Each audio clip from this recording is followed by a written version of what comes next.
हरे कृष्णा कृष्ण कृष्ण हरे हरे, हरे राम राम राम हरे हरे। सभी भक्तों का स्वागत है आज के भागवत कथा में।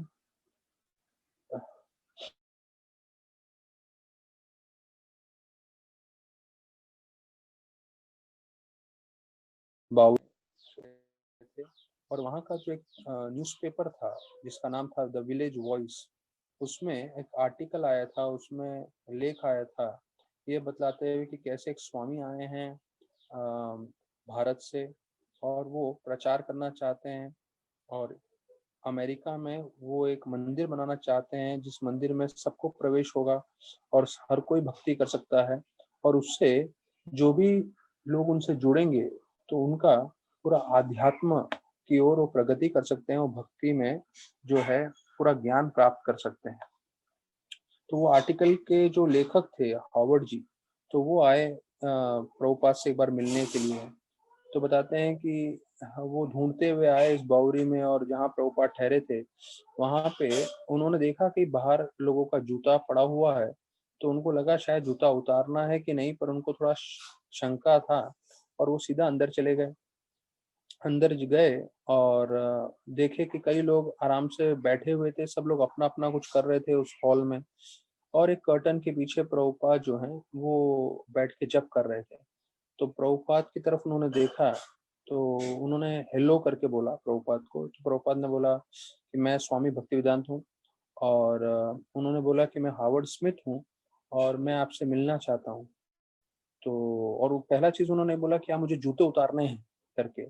तो प्रभुपाद देखिए, अब ये प्रभुपाद का दृष्टिकोण हमें देखना चाहिए कि प्रभुपाद कैसे अलग अलग विदेशी लोगों को भी अपने साथ जोड़ लेते थे और उनको भी जो है इतना भक्ति के लिए प्रेरित करते थे। अभी हमें मालूम है भारतीय संस्कृति के हिसाब से कोई जूते पहन के घर में प्रवेश नहीं करता, वो द्वार पे ही छोड़ देता है या घर में प्रवेश करके कोने में रखवा देता है जूते। पर प्रभुपाद बिल्कुल भी ऐसा उनको नहीं बोले। बोले मैंने तो आपको बोला नहीं जूते उतारने के लिए, आप जूता पहने रख सकते हैं, कोई इसमें तकलीफ नहीं है। तो प्रभुपाद जो थे ये विदेशी लोगों को जितना हो सके आराम से उनसे व्यवहार करते थे और उनपे कोई भी तरह का नियम जो है बताना नहीं चाहते थे। तो प्रभुपाद को उन्होंने पूछा ये लोग इतने सारे लोग यहाँ क्या कर रहे हैं। वो जो हिप्पी लोग थे तो वो सब चरस गांजा कई कई पिए हुए थे। तो प्रभुपाद बोल रहे हैं कि मैं इनको सिखाने की कोशिश कर रहा हूँ पर ये समझ नहीं पा रहे हैं, ये लोग सब कंफ्यूज लोग हैं, मतलब पूरी तरह से। अब आप सोचिए अगर हमारे भागवत कथा में कोई चरस गांजा पीने वाला है तो जुड़ेगा नहीं। अगर कोई ऐसा व्यक्ति जुड़ेगा तो हम लोग उसको यही बोलेंगे कि भैया आप मत जुड़िए, आपके काम की चीज नहीं है यहाँ पे। तो अभी प्रभुपाद जो ऐसे शुद्ध भक्त परमहंस थे उनको ऐसे लोगों के साथ आदान प्रदान करना पड़ रहा था जो चरस गांजा पी रहे थे वगैरह वगैरह। तो कितना विकट परिस्थिति था प्रभुपाद के लिए। फिर वो जो है काफी देर प्रभुपाद के साथ हार्वर्ड जी बात किए और वो एक चीज बोले कि मुझे प्रभुपाद में एक चीज अच्छा लगा, भले ही वो इतने बड़े स्वामी थे और भारत से आए थे और यहाँ पे गुरु के प्रतिनिधि पे थे, पर वो उनके लिए बोल रहे थे कि उनका जो सर था कभी आसमान में नहीं था। हाँ, जैसे हम लोग बोलते हैं कि हमेशा पैर जमीन पे रखिए, कभी भी आसमान पे मत पहुंचिए करके। तो यहाँ पे वही चीज बोल रहे हैं कि उन्होंने कभी प्रभुपाद के जो है उनका सर आसमान में है ऐसा उनको नहीं लगा। बिल्कुल प्रभुपाद जो है नम्र भाव से व्यवहार करते थे और जो है उनको पूरी तरह समझा रहे थे। तो प्रभुपाद ने उनको बोला कि देखिए आपको चाहिए तो ये अंग्रेजी में किताबें हैं, आप ये ले जा सकते हैं और ये पढ़ सकते हैं। क्योंकि प्रभुपाद ने उनको पूछा था आपको भारतीय संस्कृति के बारे में कुछ मालूम है क्या।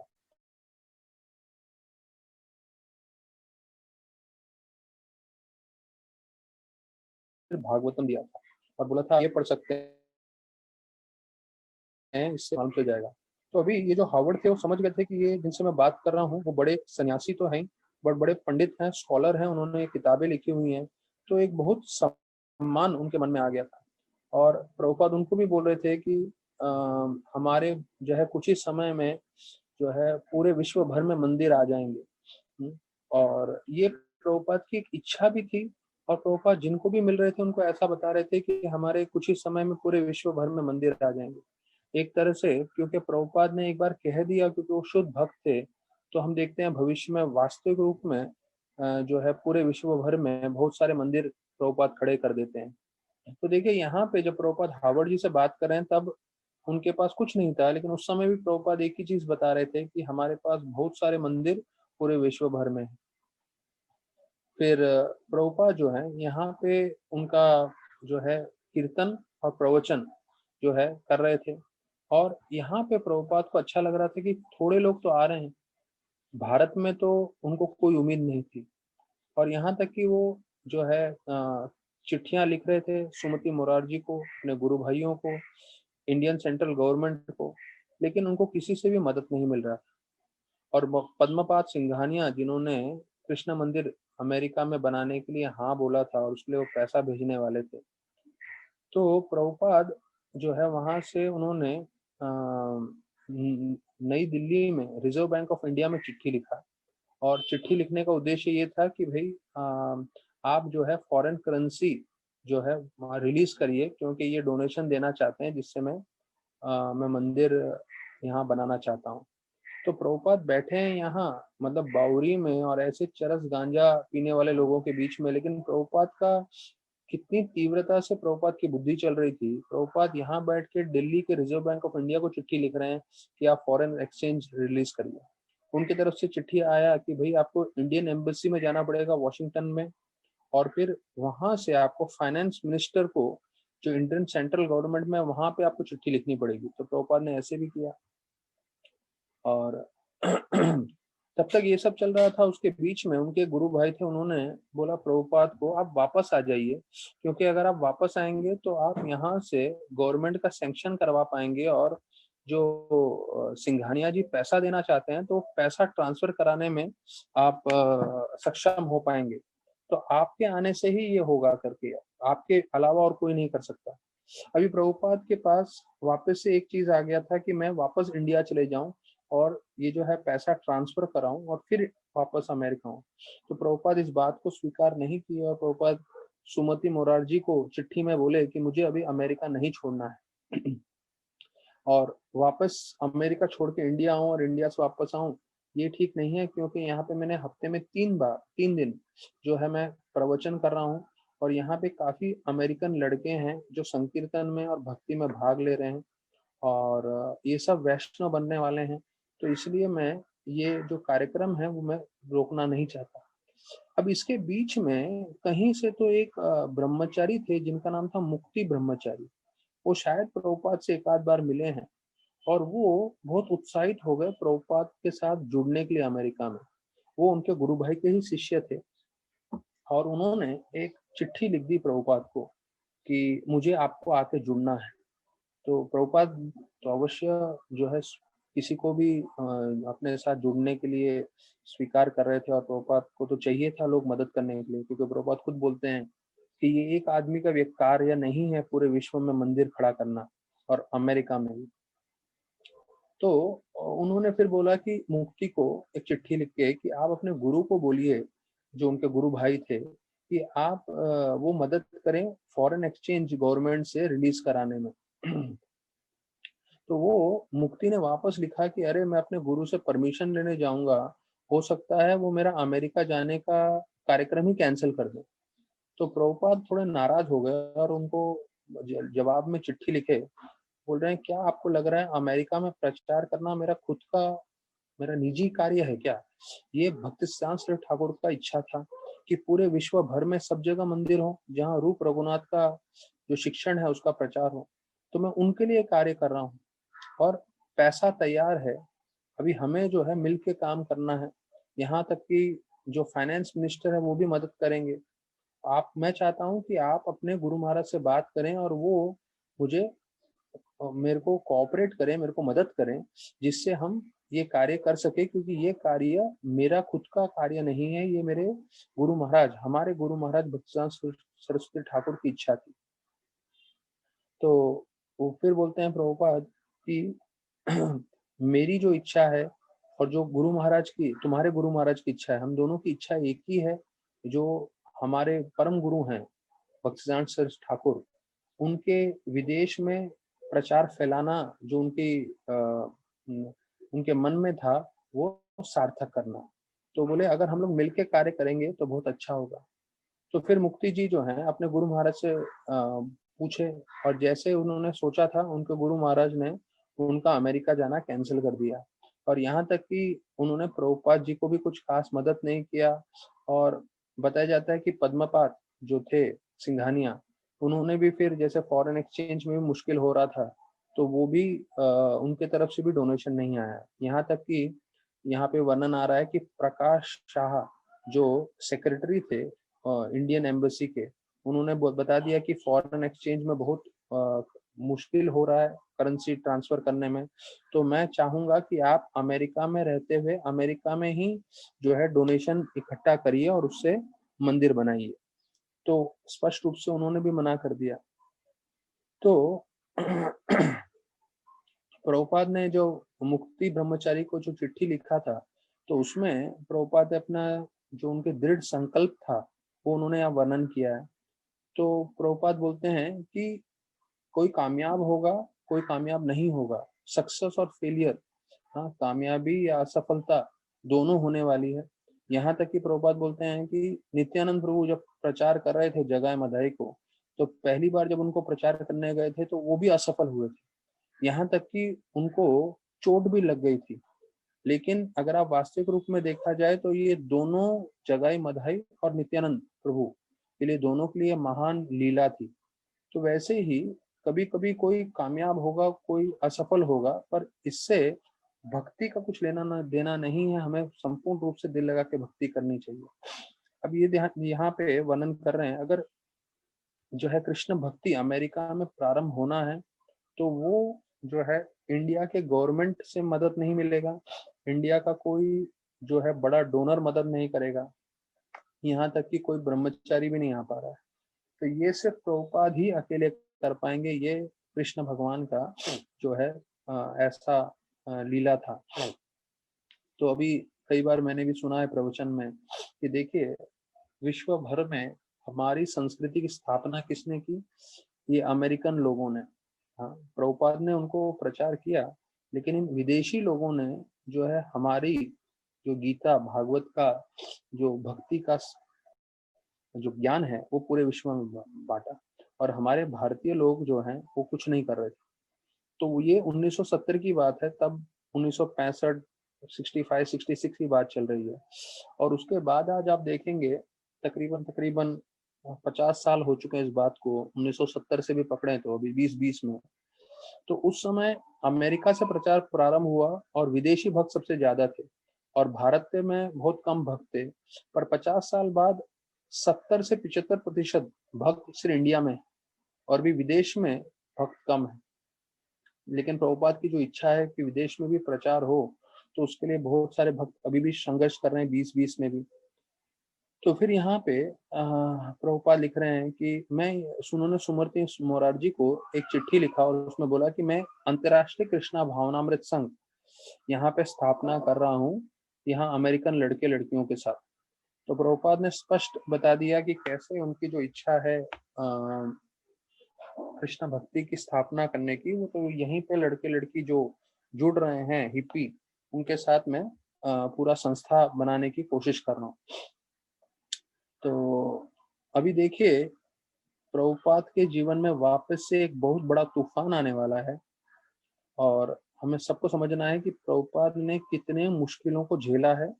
और अभी ये जो है उनके साथ में जो कमरे में रहने वाला लड़का था डेविड एलन, तो ये प्रभुपाद ने उसके साथ बहुत समय बिताया था। प्रभुपाद उसको बहुत ध्यान दे रहे थे, उसको ट्रेनिंग दे रहे थे, और प्रभुपाद की ये इच्छा थी कि ये अमेरिका का सबसे पहला वैष्णव बने। और फिर प्रभुपाद ये सोच रहे थे कि जब मैं अमेरिका से वापस वृंदावन जाऊंगा तो मैं डेविड को लेके जाऊंगा और वृंदावन के सब भक्तों को दिखाऊंगा कि कैसे अमेरिकन लोग भी साधु बन सकते हैं। और उन्होंने इसके संपर्क में सुमति मुरारजी को डेविड के लिए भी एक फ्री पैसेज, मतलब उनको भी जो है फ्री टिकट देने के लिए रिक्वेस्ट किया था, उसके लिए भी चिट्ठी लिखी। तो प्रभुपाद एक अपने लेक्चर में बताते हैं कि ये तो डेविड आके उनको एक बार बोलता है कि मुझे अपना आध्यात्मिक जीवन तुरंत बढ़ाना है। तो प्रभुपाद जो है हंसते हुए बोले उसको, शांति बनाए रखें, शांति बनाए रखें, ये अपने आप होगा। हाँ, आपकी इतनी इच्छा है तो भगवान अवश्य मदद करेंगे। तो भगवान देखना चाहते हैं आप कितने सिंसियर हैं, और वो आपको बहुत मौका देंगे आपकी भक्ति बढ़ाने के लिए। अभी इतना सब था और प्रभुपाद की इतनी उम्मीदें थी, लेकिन डेविड जो है अभी भी माराजूना, एलएसडी और ये सब चीजें पी रहा था। अभी प्रभुपाद के पास और कोई चारा था नहीं। प्रभुपाद को सिर्फ सहन करना था, क्योंकि प्रभुपाद उसी के साथ उसका कमरा शेयर कर रहे थे। और प्रभुपाद कई बार उसको बोले थे कि ये सब नहीं करना चाहिए, लेकिन वो जो है कई बार प्रभुपाद की बातें नहीं सुनता था। प्रभुपाद के मन में ये था कि जिस लॉफ्ट में प्रभुपाद डेविड के साथ ठहरे थे, वहां पे न्यूयॉर्क का पहला राधा कृष्ण मंदिर बने।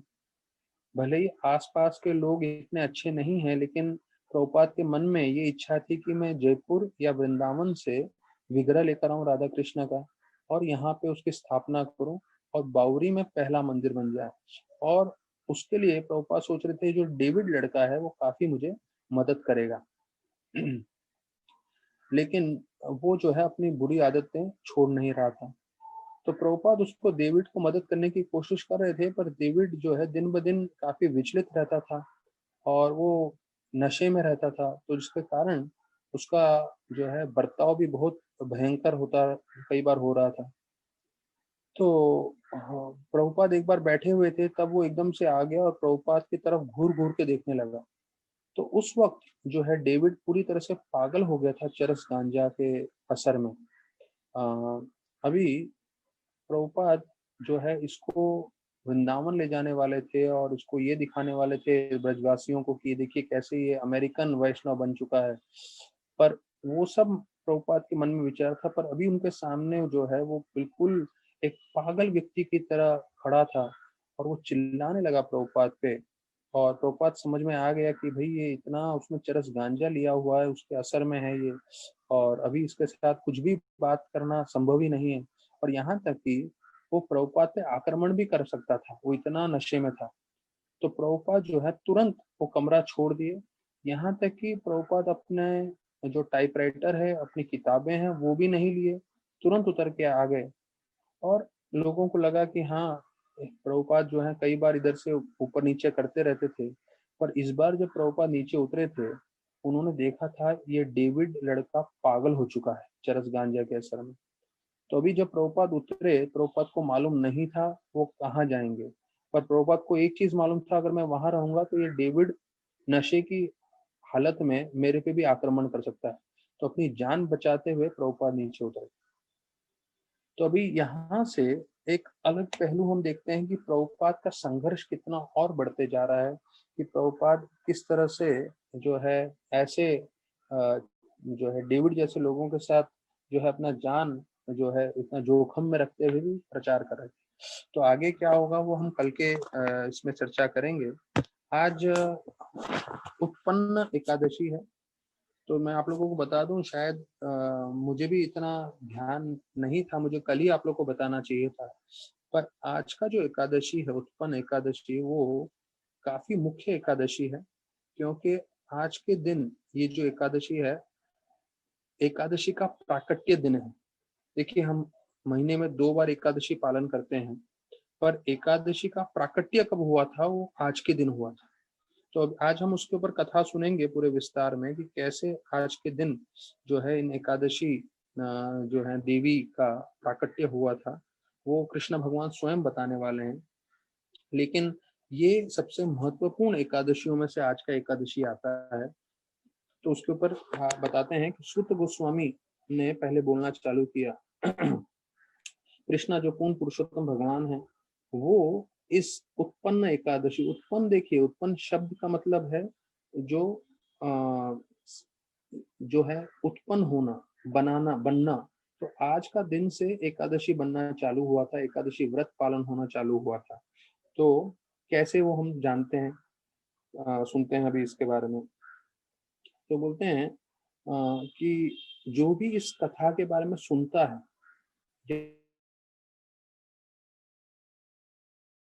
तो वो सीधा विष्णु के धाम जाता है, और विष्णु के धाम जाने से पहले वो इस भौतिक जगत में जो है अलग अलग तरह से चीजें भोग करता है। भौतिक चीजें वो सबसे उत्तम तरीके भौतिक चीजें भी भोग करता है, उसके बाद भगवत धाम जाता है।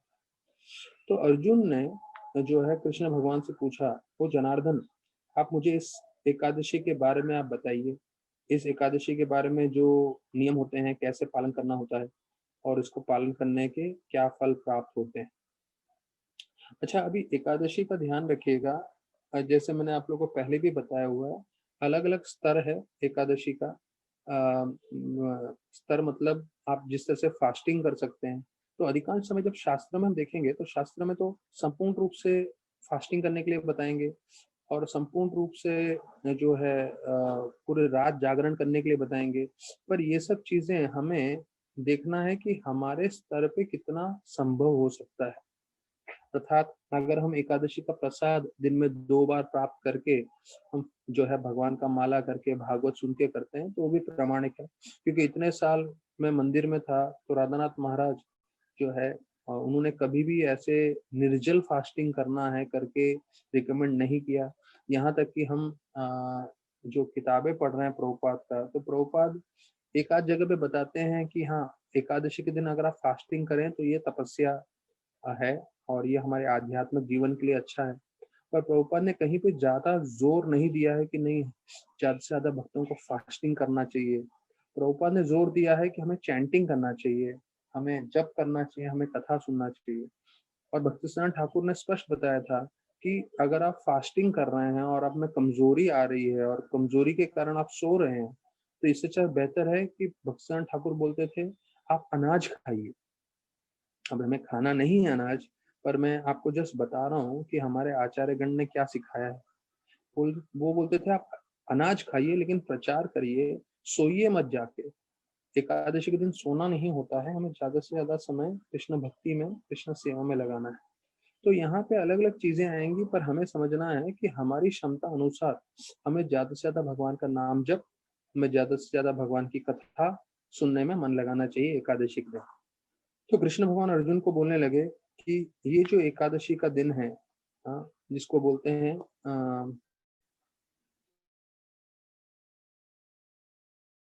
मतलब ये नवंबर दिसंबर के महीने में जो भी प्रारंभ हुआ है ठंडी का, उसमें आता है। तो इसमें बोलते हैं कि हमें जो है पूरा फास्ट करना चाहिए और स्नान करना चाहिए। अभी स्नान करना, देखिए ये मैंने भक्ति रसामृत महाराज के प्रवचन में भी सुना था। तो स्नान करने का जो स्तर है वैदिक शास्त्रों में, अभी वो भी कलयुग में हम लागू नहीं कर सकते, लेकिन सुनना चाहिए कम से कम।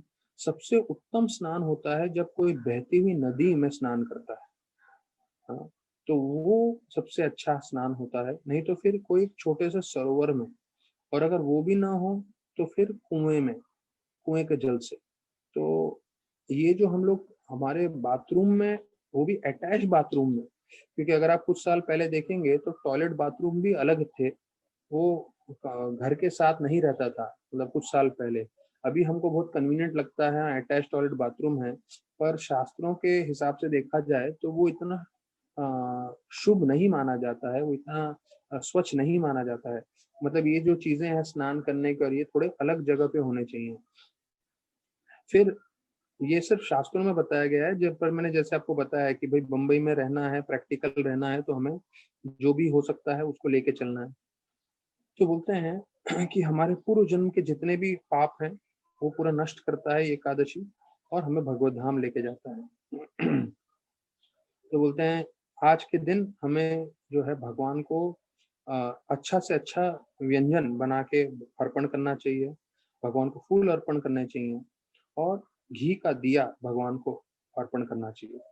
और दिन में सोना नहीं चाहिए, संभोग नहीं करना चाहिए। और इसके बारे में बताते हैं पूरा दिन हमें भगवान का कीर्तन करना चाहिए, भगवान का गुणगान करना चाहिए। तो ऐसे करने से फिर अगले दिन बताया जाता है कि ब्राह्मणों को दान भी दे सकते हैं। तो भी ये सब जो है शास्त्रों में दिया है, क्योंकि ब्राह्मण को दान देना मतलब जो सबसे उत्तम दान देना है। तो अभी हमारे लिए अगर किसी की इच्छा है तो इस्कॉन में ऑनलाइन कोई डोनेशन करना चाहता है तो कर सकते हैं, अगर अगले दिन। तो ये शास्त्रों में अच्छा अर्जुन को बता रहे हैं। तो देखिए, ये दान करना मतलब एक बताया जाता है, जो गृहस्थ होते हैं वो अपनी क्षमता अनुसार जो भी कुछ है मंदिर की सेवा के लिए, साधुओं की सेवा के लिए दे सकते हैं। तो अभी यहाँ बता रहे हैं कि जो एकादशी पालन करता है तो उसका कितना बड़ा फल प्राप्त होता है, कृष्ण भगवान बोल रहे हैं। तो एक तीर्थ स्थान है शंखोधरा। शंखोधरा मतलब इसका बता रहे हैं कि जहाँ भगवान कृष्ण ने शंखासुर नामक दानव को मारा था, तो वो स्थान पे जो है कोई जाके तीर्थ स्थान पे दर्शन करे या भगवान का साक्षात दर्शन करे, तो बोलते हैं 1/16 उसका फल जो है भी प्राप्त नहीं होगा जितना इस एकादशी को पालन करने पे प्राप्त हो। अर्थात यहाँ पे भगवान जो गदाधर करके भगवान का नाम वर्णन किया गया है, उनका दर्शन करना, या जिस स्थान पे कृष्ण भगवान ने शंखासुर को मारा था उससे 16वां गुना ज्यादा फायदा है आज का एकादशी पालन करना।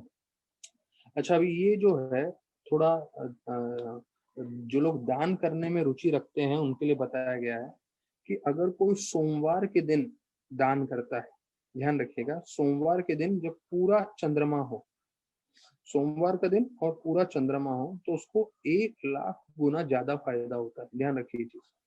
वैसे तो हम दान पुण्य करते हैं, कोई भी दान कर सकता है, लेकिन पूरे चंद्रमा जब हो और सोमवार का दिन हो, तो यहाँ वर्णन कर रहे हैं कि 1 लाख गुना ज्यादा फायदा होता है।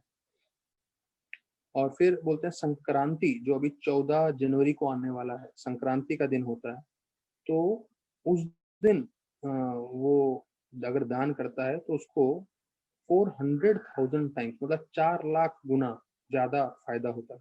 तो इसलिए संक्रांति के दिन भी लोग दान पुण्य करते हैं। तो उसमें बोलता है संक्रांति के दिन जो 14 जनवरी को आने वाला है, तो वो बोलते हैं 4 लाख गुना ज्यादा फायदा होता है। लेकिन बोलते हैं ये सब छोड़ के अगर हम सिर्फ इस एकादशी का पालन करें तो उसमें हमें ये सब कुछ प्राप्त हो जाएगा, अगर हम आज का एकादशी पूरी तरह से पालन करते हैं। तो मानो कुरुक्षेत्र में जाके, है, जब ग्रहण लग रहा हो तब हमने दान पुण्य किया है, उसका लाभ होता है। तो फिर बोलते हैं अश्वमेध यज्ञ करने से भी 100 गुना ज्यादा फायदा होता है ये एकादशी पालन करने का। और बोलते हैं कि अगर किसी ने 10,000 गैया प्रामाणिक ब्राह्मण को दान दिया, उसका 10 गुना फायदा होगा ये एकादशी पालन करने का। ये सब कृष्ण भगवान अर्जुन को बता रहे हैं। तो फिर अभी उसमें बता रहे हैं कि अनाज नहीं खाना चाहिए, और जो है जितना हो सके हमें इस एकादशी में जितना फास्टिंग करें वो उतना उत्तम रहता है। तो बोलते हैं कोई यज्ञ की बात करेंगे, कोई तीर्थ स्थान पे जाने की बात करेंगे, लेकिन इन सबसे शक्तिशाली है आज का एकादशी पालन करना। तो अगर कोई ये एकादशी पालन कर लेता है तो फिर भौतिक जगत की जितनी भी तकलीफें हैं वो पूरी उनके जीवन से नष्ट हो जाती हैं। तो अभी अर्जुन के वापस से मन में प्रश्न आ रहा है, वो बोल रहे हैं कि आप बोल रहे हैं कि भाई 1,000 वैदिक यज्ञ करने से भी बढ़कर है आज का एकादशी, तो आप मुझे बताएंगे क्यों ये इतना एकादशी में इतनी शक्ति कैसे है कि 1,000 वैदिक यज्ञ करने से भी बढ़कर आज का एकादशी है। तो बोलते हैं अवश्य। तो सत्ययुग की कहानी बता रहे हैं कृष्ण भगवान की, एक बहुत शक्तिशाली राक्षस था जिसका नाम था मूरा। तो बोलते हैं वो इतना शक्तिशाली था कि उसने इंद्र जो स्वर्गलोक के राजा हैं, विवस्वान जो सूर्यदेव सूर्यलोक के राजा हैं, 8 वसु, ब्रह्मा, वायु, अग्नि, सबको परास्त कर दिया था। उन्होंने इन सबको अपने वश में लेकर आ गए थे। तो इंद्र भगवान भागते हुए शिव के पास गए और बोले कि हम लोग जो हैं अपने स्वर्ग लोक से हमारा पतन हो गया है और हम लोग धरती पर घूम रहे हैं, आप हमें मार्ग बताइए कि कैसे हमारा उद्धार हो सकता है और कैसे मूरा राक्षस का वध हो सकता है। तो शिव भगवान ने उनको जवाब देते हुए बोला कि आप विष्णु के पास जाइए, वो ही जगन्नाथ हैं, जगत के नाथ हैं। जगत नाथ मतलब जो पूरा जगत को संभालते हैं। तो कई जगन्नाथ के पांडा जो है वो थोड़ा इस्कॉन के प्रति नाराज हैं। ये बोलते हैं कि भाई आप हमारे जगन्नाथ जी को पूरे विश्व में क्यों लेके गए? तो विश्व में क्यों आपने मंदिर खोल के रखे हैं और पूरे विश्व में क्यों आप रथ यात्रा कर रहे हैं? तो प्रभुपाद जो है उसका जवाब में बोले कि उनका नाम ओरिया नाथ नहीं है। वो सिर्फ ओरिया के नाथ नहीं है, ओरिया के भगवान नहीं है, वो जगत के नाथ हैं। इसलिए वो पूरे जगत में उनका मंदिर होना चाहिए, पूरे जगत में जो है रथ यात्रा होना चाहिए। तो शिव भगवान उनको बोले आप जाइए जो है विष्णु के पास, जिनका एक और नाम है जगन्नाथ, और उनका आश्रय लीजिए। तो इंद्र और सारे देवता जब उन्होंने सुना तो वो सब जो है भागते विष्णु भगवान के पास गए और बोलने लगे बोले ये जो राक्षस है उसके पास इतनी शक्ति है, उन्होंने सारे जो है देवताओं को परास्त कर दिया ऐसे करके। तो विष्णु भगवान उनको पूछने लगे कि उसके पास ये शक्ति आई कहाँ से, ये इतना शक्तिशाली कैसे बना? तो उसके बाद जवाब में बताते हैं कि एक ब्रह्म वंश में जो है एक राक्षस था जिनका नाम था नदी गंज। तो वो बहुत शक्तिशाली था और उसका पुत्र है ये मूरा नामक राक्षस, और ये चंद्रावती नामक राज्य में रहता है और बहुत शक्तिशाली है। उसने पूरे विश्व पे विजय प्राप्त किया है, सारे देवताओं पे विजय प्राप्त किया है, यहाँ तक कि यमराज पे भी उसने विजय प्राप्त कर लिया और वरुण देव पे भी विजय प्राप्त कर लिया। तो बोले कोई भी देवता उनसे युद्ध नहीं कर सकता, तो इसलिए विष्णु भगवान को बोलते हैं आप ही इसको जो है वध करिए। तो ऐसा सुन के जो है जनार्दन वो बहुत क्रोधित हो जाते हैं, बोलते आप लोग सब चंद्रावती पे जो है चढ़ावा करिए, मैं भी आ रहा हूँ और हम लोग आज ही इस मूरा राक्षस का अंत करेंगे।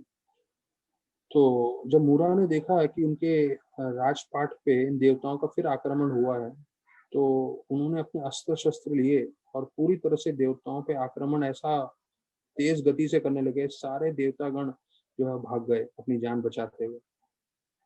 तो सब स्वयं भगवान विष्णु जो है अभी उनके साथ युद्ध करने लगे मूरा राक्षस के साथ। तो जितने भी अस्त्र शस्त्र का आक्रमण करते थे, सारे अस्त्र शस्त्र जो है वो मूरा राक्षस काट देता। तो मूरा राक्षस इतना शक्तिशाली था कि भगवान के साथ वो तकरीबन तकरीबन बताया जाता है काफी समय तक युद्ध करता रहा, और यहाँ तक कि जो भगवान के फेंके हुए कोई भी अस्त्र थे वो एक फूलों की माला जैसे लग रहे थे। भगवान भी उनको जो है परास्त नहीं कर पाए। तो फिर भगवान जो है खुद अपने सारे अस्त्र शस्त्र छोड़ के अपने हाथों से युद्ध करने लगे। तो बताया जाता है कि 1000 दिव्य साल तक वो लड़ाई करते करते थक गए भगवान विष्णु, और फिर वो वहां से युद्ध भूमि छोड़ के बद्री आश्रम में चले गए। देखिए ये बद्रीनाथ के बारे में हम इतना सुन रहे हैं कि कैसे ध्रुव महाराज ने बद्रीनाथ में गए, वहां पे तपस्या की और वहां से वो भगवत धाम गए। यहाँ पे वर्णन आ रहा है विष्णु भगवान भी मूरा राक्षस के साथ 1000 दिव्य सालों तक युद्ध करने के बाद थक गए और फिर वो वहां से बद्रीनाथ की ओर चले गए। और भगवान तो योगेश्वर हैं और पूरे सृष्टि के रचयिता हैं, लेकिन वो बताया जाता है एक गुफा थी जिसका नाम था हेमवती, वहां पे चले गए। वहां पे जो है काफी देर उन्होंने इतना समय युद्ध किया था तो वो वहां आराम करना चाहते थे। तो यहाँ पे बताया जाता है कि कम से कम 100 मील लंबा ये हेमवती का गुफा था, और जहाँ से प्रवेश किए और वहां पे वो जो है थक के सो गए। तो यहाँ पे पीछे पीछे मूरा राक्षस आ गया, और मूरा राक्षस ने सोचने लगा कि हरि जो हैं जिन्होंने इतने सारे दानवों को मारा है, आज मैं इनको अंत कर दूंगा तो उसके बाद कोई भी दानवों का जो है दुश्मन जीवित नहीं रहेगा। ऐसे करके वो आक्रमण करने वाले थे सोए हुए विष्णु भगवान पे। तभी उनके शरीर में से एक युवा लड़की जो है प्रकट होती है। अब यहाँ पे ये ध्यान रखिए, इस लीला अभी यहाँ से जहाँ से वर्णन आ रहा है वहां से एकादशी का प्राकट्य का लीला है। ये जो स्त्री आती है शरीर में से वो स्वयं एकादशी है। वो अभी भगवान स्वयं उसका नामकरण करेंगे और उनको बारे में बताएंगे। तो बताया जाता है एकदम उनका स्वर्ण रंग का उनका रंग था, और वो जो है मूरा राक्षस के साथ अलग अलग अस्त्रों शस्त्रों के साथ लड़ने लगे।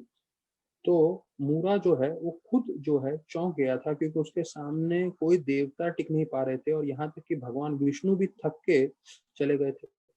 तो उस पूछने लगे कि कौन हो आप? तो उसने जवाब दिया कि मैं एक दासी हूँ भगवान की। और फिर उन्होंने जो है आक्रमण करके पूरा मूरा का सर ही धड़ से अलग कर दिया और वहीं पे जो है वो यमराज के लोग पे चले गए। और बाकी जितने भी राक्षस थे वो डर के मारे, वहां से वर्णन किया जाता है, पाताल लोक में भाग गए। तभी भगवान जो सोए हुए थे विष्णु, वो जागे और उन्होंने देखा कि कैसे ये जो दानव है मूरा, उसका अंत हो गया है और ये देवी हाथ जोड़ के खड़ी है। तो भगवान थोड़े चौंकते हुए बोले, अरे किसने मारा है इसको? तो इसको जो है कोई गंधर्व नहीं परास्त कर सकता था, और नाग ये लोग भी उनसे सब डर गए थे। तो मैं तो सोया हुआ था, किसने परास्त किया? तो ये जो देवी थी उसने बोला कि मैंने उसका वध किया है और मैं आपके दिव्य शरीर में से मेरा प्राकट्य हुआ है। तो आप इनका वध करना चाहते थे तो मैं आपकी एक दासी हूँ और मैंने आपकी आपका महाशक्ति का स्वरूप रूप हूँ मैं आपकी अंतरंग शक्ति हूँ और आपके कारण मैं सभी दानवों के अंदर भय उत्पन्न कर सकती हूँ। तो यहाँ पे वर्णन कर रहे हैं, please tell me why you are surprised to see that this demon has been killed O Lord. वो बोलते हैं आपको इतना अलग क्यों लग रहा है, क्योंकि मैं तो आप ही की शक्ति हूँ, आप ही की शक्ति के द्वारा तो इन दानवों का अंत होता है। तो फिर जो है विष्णु भगवान उनसे बहुत प्रसन्न हो जाते हैं और बोलते हैं, तुमने क्योंकि इस दानव को मारा है, देवताओं को आश्रय दिए है, तो मैं तुम्हें वर देना चाहता हूँ। तो आप जो वर मांगोगे मैं दूंगा। भले ही वो वर कोई देवता नहीं दे सके, पर मैं देने के लिए पूरा सक्षम हूँ, इसलिए मैं आपको आपकी जो इच्छा है वो पूरी करूंगा। तो अभी ये जो है देवी बोलने लगती हैं कि मेरी ये इच्छा है, इस दुनिया में जितने भी पापी लोग हैं वो आज के दिन के बारे में वर्णन कर रहे हैं, जो भी फास्टिंग करेगा, जो भी व्रत करेगा, तो उसके सारे पाप नष्ट हो जाए और उनका पुण्य जो है बढ़ जाए। तो ऐसे करके वो बोलते हैं। तो बोले ठीक है करके मैं आपको अवश्य ये वर दे देता हूँ। और फिर ये बोलते हैं कि अगर कोई आज के दिन पालन करता है तो सीधा भगवत धाम भी पहुंच सके। तो वो भी स्वीकार कर लेते हैं। भगवान विष्णु बोलते हैं कि जो भी आज के दिन फास्टिंग करेगा तो वो भगवत धाम भी जाएगा, और जब तक इस धरती पे है तब तक वो धार्मिक तरीके से जीवन व्यतीत करेगा, उसके पास धन भी काफी रहेगा। तो आपने जो भी इच्छा की है मैं पूरी कर रहा हूँ। All my devotees in the world will surely fast on your day. तो अभी विष्णु भगवान उनको बोलते हैं कि मेरे सारे भक्त जो हैं एकादशी का दिन, मतलब आज का दिन पे अवश्य जो है वो फास्टिंग करेंगे। और फिर फास्टिंग करने के बाद, क्योंकि आप 11वें दिन प्रकट हुए हो मेरे शरीर में से, इसलिए आपका नाम होगा एकादशी। अब देखिए भगवान स्वयं उनका नामकरण कर रहे हैं, बोल रहे हैं क्योंकि आप 11वें दिन पे आपका प्राकट्य हुआ है मेरे शरीर से, इसलिए आपका नाम पड़ेगा एकादशी। और जो कोई भी एकादशी के दिन फास्टिंग करेगा वो मेरे भगवत धाम आएगा। और फिर भगवान बोलते हैं कि मेरे को जो है तृतीया तृतीया मतलब तीसरा दिन, अष्टमी अष्टमी मतलब 8वां दिन, नवमी नवमी मतलब 9वां दिन, चतुर्दशी 14वां दिन और एकादशी 11वां दिन, ये सब दिन बहुत मुझे प्रिय है। और जो भी कोई भक्ति के कार्य करता है वो मुझे बहुत प्रिय हो जाता है। तो फिर वो बोलते हैं एकादशी के दिन अगर कोई फास्टिंग करता है तो कोई तीर्थ स्थान पे जाके फास्ट करे, उससे ज्यादा मुझे प्रिय होता है। मतलब एकादशी का इतना महत्वता बताई गई है। तो इसके लिए ऐसा बोलते हुए भगवान विष्णु वहां से चले जाते हैं। तो उस दिन के बाद बताया जाता है एकादशी का प्राकट्य बताया जाता है इस पृथ्वी पे और इस लोक पे होने लगा। और जो लोग भी इस एकादशी का पालन करते हैं तो उनके सारे पाप नष्ट हो जाते हैं और आध्यात्मिक जीवन में पूरी तरह से वो उन्नति करते हैं। तो बोलते हैं अभी जो द्वादशी का दिन आता है, मतलब कल के दिन में, तो कल के दिन में अभी ये इसमें जो 8 चीजें बताई गई हैं वो हमें, मैं जस्ट बोल रहा हूँ, आप लोग सुन लीजिए। हम लोग उसमें से कितना लागू कर पाएंगे कि नहीं मालूम नहीं, पर ऐसा वर्णन किया गया है कि द्वादशी के दिन, कल के दिन, दिन में नहीं सोना चाहिए, किसी के दूसरे के घर में नहीं खाना चाहिए, और सिर्फ एक ही बार खाना चाहिए कल के दिन में, शहद नहीं खाना चाहिए, संभोग नहीं करना चाहिए, और जो है मेटल के प्लेट में नहीं खाना चाहिए, उड़द दाल नहीं खाना चाहिए और तेल नहीं लगाना चाहिए। तो ये 8 चीजें जो है बताए गए हैं। ये सिर्फ इस प्रवचन में मैं बता रहा हूँ, वैसे कभी इस्कॉन में हम लोग कभी करते नहीं है, सुनते नहीं है सब लोग, क्योंकि सारे ब्रह्मचारी लोग भी स्टील का प्लेट में खाना खाते हैं वगैरह वगैरह, और इतना इसको हम लोग स्ट्रिक्टली नहीं फॉलो करते। फिर बोलते हैं कि सिर्फ कोई इस कथा को सुनता है दूसरे वैष्णव से, तो वो जो है भगवत धाम जाने के लिए योग्य बन जाता है। वो एक लाइन भी सुनता है इस एकादशी की महिमा, तो सिर्फ एक लाइन भी, अगर आपने पूरी कथा सुनी है इसकी, तो आप भगवत धाम जाने के लिए पूरे योग्य हो जाते हो। और अगर आपने सिर्फ लेट आ गए या कुछ ज्यादा नहीं सुना, सिर्फ एक लाइन भी सुना, तो बोलते हैं अगर आपने ब्राह्मण हत्या भी किया हो तो उसके पाप से भी आप मुक्त हो जाओगे। तो बोलते हैं विष्णु भगवान को पूजने का इससे उत्तम और कोई तरीका नहीं है। मतलब सबसे उत्तम तरीका है एकादशी के दिन व्रत करना और अनाज नहीं खाना, भगवान का नाम जप करना और कथा सुनना। तो ये जो है उत्पन्न एकादशी जो है भविष्य पुराण में इसका पूरा वर्णन आया है, तो उसके बारे में पूरा अभी हमने कथा सुना। तो बहुत बहुत धन्यवाद सभी भक्तों का, आप लोगों के कारण मुझे भी थोड़ा पाठ करने को मिल गया इस एकादशी के बारे में। अभी हम भागवतम में थोड़ा, एकादशी का आज महिमा हो गया तो इसलिए थोड़ा समय इसमें चला गया। अभी हम भागवतम में आ जाते हैं वापस से। तो अभी हमने देखा है कि विदुर जी जो हैं प्रचेता के बारे में पूछ रहे हैं मैत्रेय ऋषि से कि प्रचेता कौन थे, और वो बहुत उत्साहित हैं। और हमने सुना कल के कथा में कि कैसे कथा सुनने वाले और कथा बोलने वाले जो है दोनों हमेशा उत्साहित रहते हैं, क्योंकि हम आध्यात्म भक्ति के बारे में सुन रहे हैं, भगवान से जुड़ रहे हैं। तो ये हमने कल 4 श्लोकों तक देखा। और 5वें श्लोक से भी वर्णन आता है कि नारद मुनि जो हैं हमेशा भगवान की स्तुति करते हैं। हाँ, और वो उनके बारे में पूछते हैं कि उन्होंने प्रचेतास के पास जाके जो है और क्या बताया, मैं बहुत उत्साहित हूँ सुनने के लिए, आप मुझे कृपया करके बताइए। तो प्रभुपाद लिख रहे हैं तात्पर्य में कि Shrimad Bhagavatam is the record of Bhagavat कथा। ये जो श्रीमद् भागवतम है वो भगवान की लीलाओं की कथा है, तो भगवान और उनके शुद्ध भक्तों की। तो प्रभुपाद ने ऐसे भी बताया है कि अगर हम भगवान की कथा सुन रहे हैं या भक्तों की कथा सुन रहे हैं, दोनों एक समान। और 5000 साल पहले भी जो है विदुर जी बहुत उत्साहित थे सुनने के लिए, इसलिए वो मैत्रेय ऋषि को बोल रहे हैं कि आप मुझे कृपया करके सुनाइए। तो ध्रुव महाराज के बारे में तो हमने सुन लिया कि वो तो उन्होंने अपना जीवन सार्थक कर लिया था।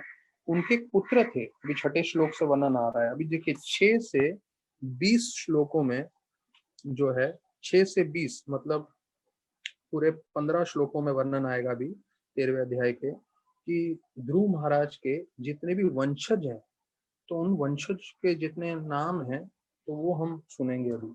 तो सुनने में लगेगा अरे ये तो सिर्फ नाम है, ये नाम वो नाम, पर ये भागवत में वर्णन किया गया है, तो हम अपना शुद्धिकरण के लिए सुन लेना चाहिए हमें।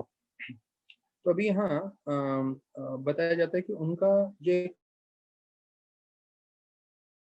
उत्कल, तो वो जो है उनकी कोई इच्छा नहीं थी राजपाट संभालने की और पूरा पृथ्वी पे राज करने की। तो वो बोलते हैं बचपन से उत्कल जो था अपने में ही संतुष्ट था, और भौतिक जगत से पूरी तरह से उसकी बिल्कुल भी आसक्ति नहीं थी, और वो हमेशा भगवान पे ध्यान करता था और भगवान की भक्ति में उसका मन था। तो प्रभुपाद जो है 7वें श्लोक के तात्पर्य में बता रहे हैं कि जो उत्कल था वो महाभागवत था। महाभागवत मतलब एक महान भक्त, जो शुद्ध भक्त होते हैं वो।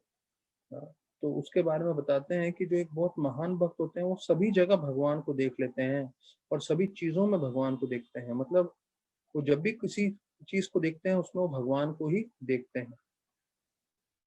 मया ततम इदम सर्वम जगत व्यक्तम मूर्तिना, कि मतलब भगवान ही इस पूरे विश्व में व्याप्त हैं, ऐसे करके देखते हैं।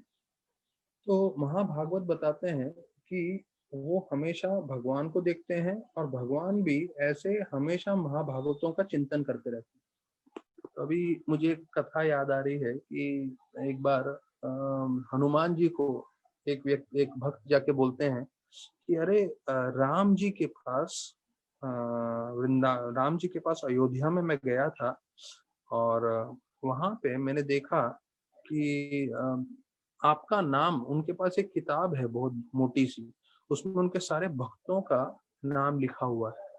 और उस साधु महाराज ने बोला मेरा नाम तो था वहां पे, पर हनुमान जी आपका नाम नहीं था वहां। तो उस किताब के ऊपर लिखा था मेरे भक्तों की सूची, मतलब मेरे भक्त, जो मेरे जितने भी भक्त हैं उनका सबका नाम, तो उसमें मेरा नाम था। वो साधु महाराज बोलने लगे, आपका नाम ही था। तो हनुमान जी चौंक गए, बोले अरे ऐसे कैसे, मैं तो इतने सारे युगों से राम जी का इतना परम भक्त हूँ, मेरा नाम कैसे नहीं था। तो वो जाते हैं राम जी के पास अयोध्या में, आध्यात्मिक जगत में, और बोलते हैं अरे आपके पास कोई किताब है जिसमें सब भक्तों का नाम है। तो राम भगवान बोलते हैं हाँ। तो बोलते हैं मैं देख सकता हूँ। तो बोलते हैं हाँ देखिए, वो मोटी सी किताब पड़ी है, तो उसमें देखते हैं सब भक्तों का नाम लिखा हुआ है। तो हनुमान जी बोलते हैं इसमें मेरा नाम नहीं है। तो राम भगवान बोलते हैं ये उन भक्तों का नाम है जो मुझे याद करते हैं, लेकिन इसके अलावा एक दूसरी किताब है, लेकिन वो किताब में जो भक्तों का नाम है उनको मैं याद करता हूँ।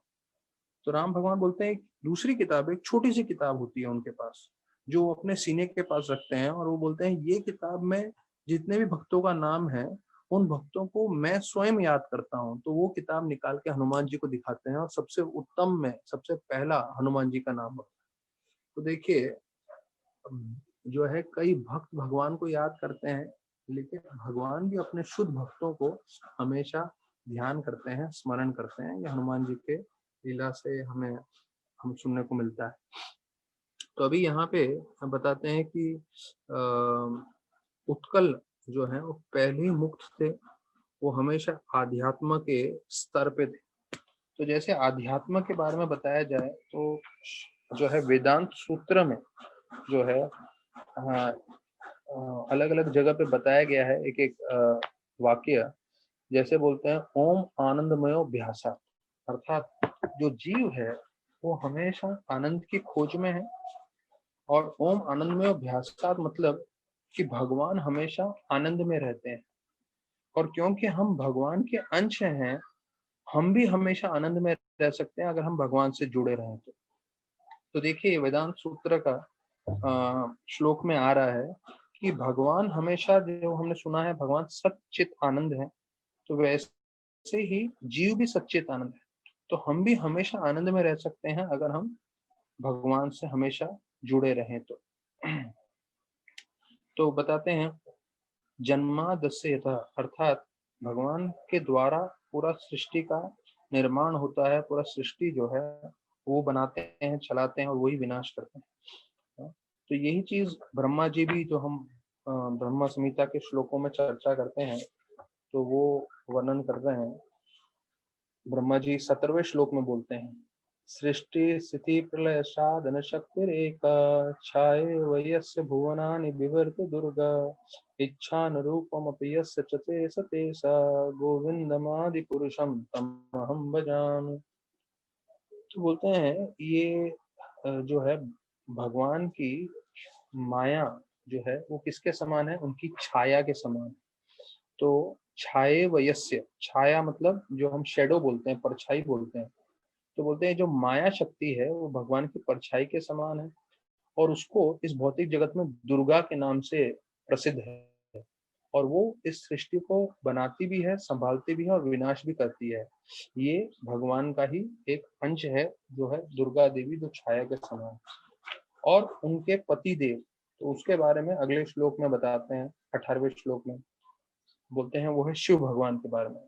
क्षीरम यथा तद्विकार विशेष योग संजायते न तथा पतगस्ति हेतु यह संभुताम अपि तथा समुपैति कार्यात् गोविंदमादि पुरुषम तमहं भजामि।